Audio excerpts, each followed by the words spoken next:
Kocacık, a quiet corner of Ottoman Rumelia in the early 20th century, was a place defined by the scent of Macedonian tobacco and the enduring stone of its homes.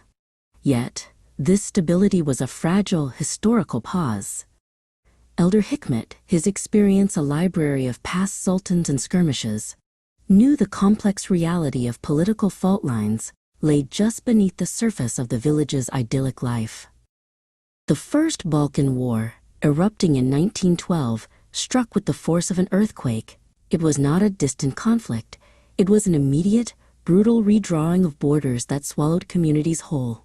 Asud, a young woman whose life was rooted in the rhythm of the soil, watched with growing dread as the established order collapsed, turning her home into contested land. The ultimate cessation of cannon fire brought not peace, but a dreadful, suffocating silence, the signal of defeat and irrevocable change. The villagers found themselves a populace trapped, their centuries-old communal identity rendered provisional by the new political geography. Aunt A's, like all the women, carried the weight of the community's impending, impossible decision.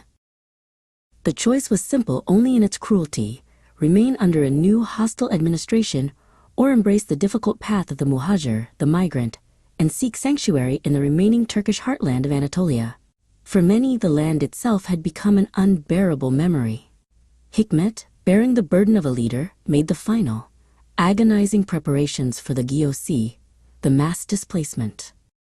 The caravan set out in the biting cold of late 1912. It was a mournful procession of the dispossessed, carts laden with meager essentials, children wrapped against the merciless elements, and the elderly supported by the young. This journey was a trial by endurance, a desperate march away from history, and toward an utterly uncertain future. Hardship was the only constant companion.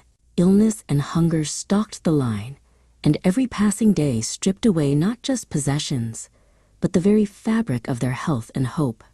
There were graves dug in strange soil, anonymous markers left behind in the silent Balkan night, a grim tally of the journey's price.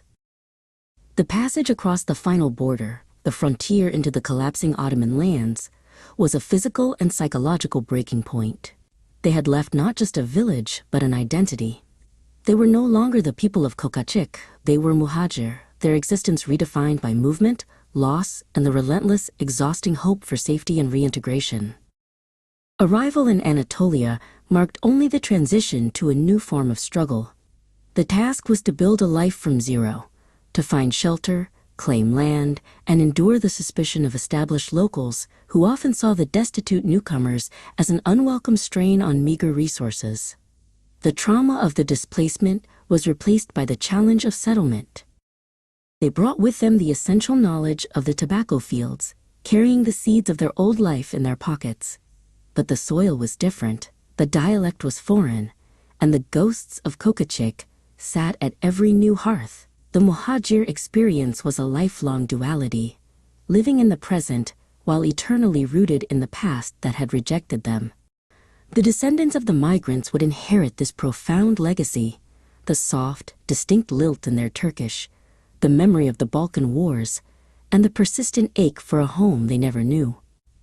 History, Hikmet would pass on, was not found in monuments, but in the persistent, often unspoken narrative passed down through generations, ensuring Kocacık would never truly be silent.